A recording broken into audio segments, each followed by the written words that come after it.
लगातार दूसरे दिन सस्ता हुआ सोना। वायदा कमजोर। वैश्विक संकटों के बीच भारत में आज सोने की वायदा कीमत लगातार दूसरे दिन कम हुई। एमसीएक्स पर सोना वायदा 0.24% गिरकर 44,795 रुपये प्रति 10 ग्राम हो गया, जबकि चांदी वायदा 0.5% घटकर 46,013 रुपये प्रति किलोग्राम हो गई। पिछले सत्र में सोना 0.18% कम हुआ था और चांदी में 1.6% की गिरावट आई थी। मिश्रित संकेतों के बीच भारतीय बाजारों में पिछले 2 सप्ताह में सोना 44,500 रुपये से लेकर 45,300 रुपये तक सीमित दायरे में रहा है। वैश्विक बाजारों में सोने की कीमत में गिरावट आई, लेकिन दुनिया के कई हिस्सों में कोरोना वायरस महामारी के नए मामलों में उछाल से गिरावट सीमित रही। मजबूत डॉलर से भी सोना प्रभावित हुआ। हाजिर सोना 0.3% गिरकर $17,033.69 प्रति औंस हो गया। अन्य कीमतें धातुओं में चांदी 0.6% गिरकर $25.61 पर और प्लैटिनम 0.3% की गिरावट के साथ 39,059.59 पर बंद हुआ। ग्वालियर में भीषण सड़क हादसा, ऑटो रिक्शा और बस की टक्कर, 12 आंगनबाड़ी सेविका समेत 13 की मौत। मध्य प्रदेश के ग्वालियर में एक बड़ा सड़क हादसा हो गया है।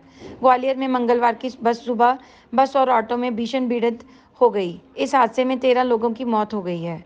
वहीं राज्य के मुख्यमंत्री शिवराज सिंह चौहान ने मृतकों के परिवार वालों को 4 लाख रुपए की आर्थिक मदद देने का ऐलान किया है। सूचना मिलते ही पुलिस मौके पर पहुंच गई और पुलिस ने शवों को निकालने का काम किया।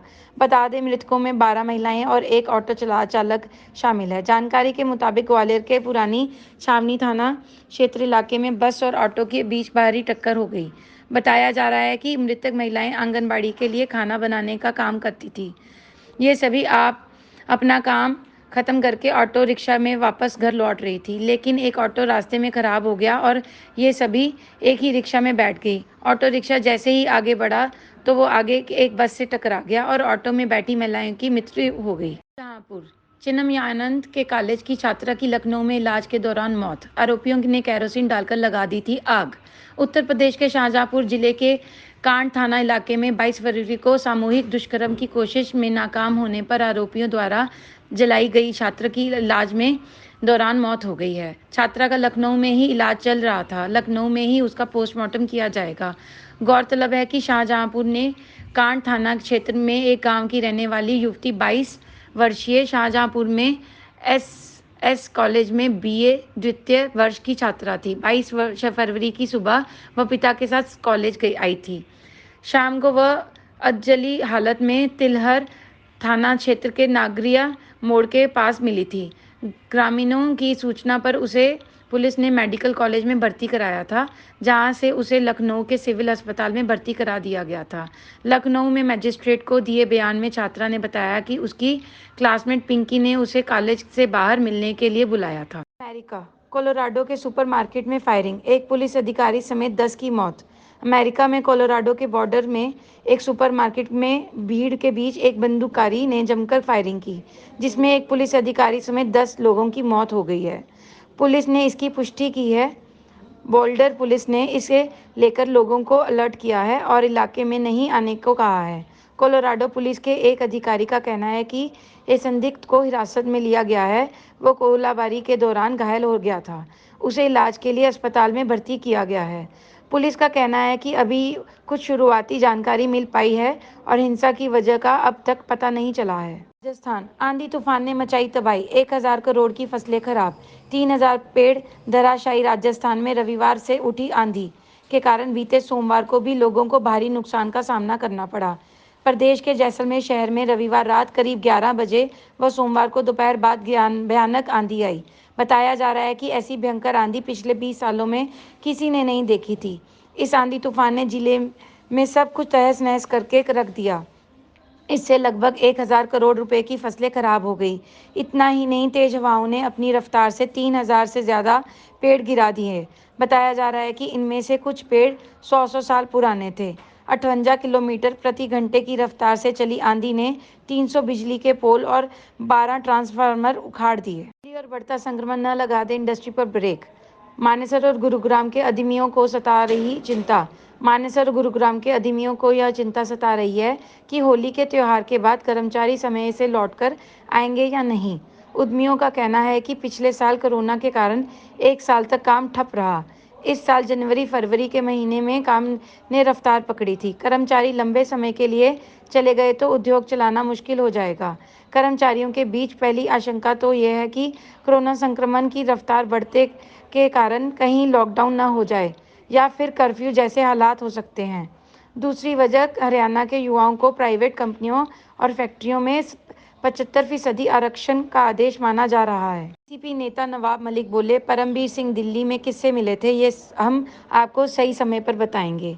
बीते सोमवार को एनसीपी प्रमुख शरद पवार ने प्रेस कॉन्फ्रेंस में महाराष्ट्र के गृह मंत्री अनिल देशमुख का बचाव करने की कोशिश की, तो अब एनसीपी के प्रवक्ता नवाब मलिक ने भी उनका बचाव किया है। दरअसल मलिक ने अनिल देशमुख को कोरोना संक्रमण की चपेट में आने के बाद उनके क्वारंटीन पीरियड के दौरान पुलिस अफसरों से मिलने और प्रेस कॉन्फ्रेंस करने के भाजपा के दावे को खारिज कर दिया।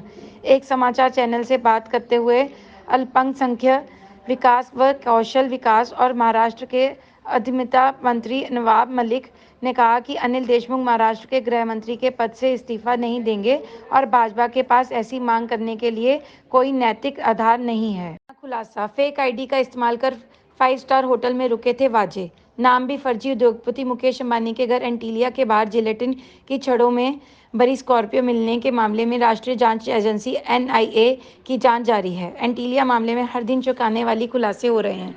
एनआईए ने सोमवार को उस 5 स्टार होटल की तलाशी ली जहां मुंबई क्राइम ब्रांच के निलंबित पुलिस अधिकारी सचिन वाजे गिरफ्तारी से पहले ठहरे थे। इस दौरान एजेंसी को पता चला है कि वाजे कथित तौर पर फेक आधार कार्ड का इस्तेमाल कर होटल में बुकिंग की थी, जिसमें एक फर्जी नाम के साथ उनकी तस्वीर लगी हुई थी। एनआईए के एक वरिष्ठ अधिकारी ने बताया कि एक टीम ने नरीमन पॉइंट के ट्राइडेंट होटल के एक कमरे में तलाशी ली, जहां वाजे 16 फरवरी से 20 फरवरी तक ठहरे थे। मुंबई पुलिस के अधिकारी ने कहा कि वाजे के होटल में फर्जी आईडी से ठहरने की तारीखें उस समय के साथ मेल खाती हैं जब वाजे एक ऐसी टीम का हिस्सा थे जिसने लाइसेंस शर्तों का उल्लंघन के लिए रात में मुंबई के कई जगहों पर छापा मारा था। वाजे ने उन तारीखों के दौरान मुंबई क्राइम ब्रांच की क्राइम इंटेलिजेंस यूनिट में भी काम किया। वैक्सीन ऑक्सफोर्ड एस्ट्राजेनेका का टीका गंभीर संक्रमितों पर ज्यादा प्रभावी। ऑक्सफोर्ड एस्ट्राजेनेका के कोविड-19 टीके के संयुक्त राज्य अमेरिका व दक्षिण अमेरिका में हुए परीक्षण में सामने आया कि ये लक्षण युक्त कोविड-19 को रोकने में 79% सफल है। वहीं अध्ययन में शामिल किसी व्यक्ति में रोग गंभीर अवस्था में नहीं पहुंचा, न ही किसी को अस्पताल में भर्ती करवाने की नौबत आई।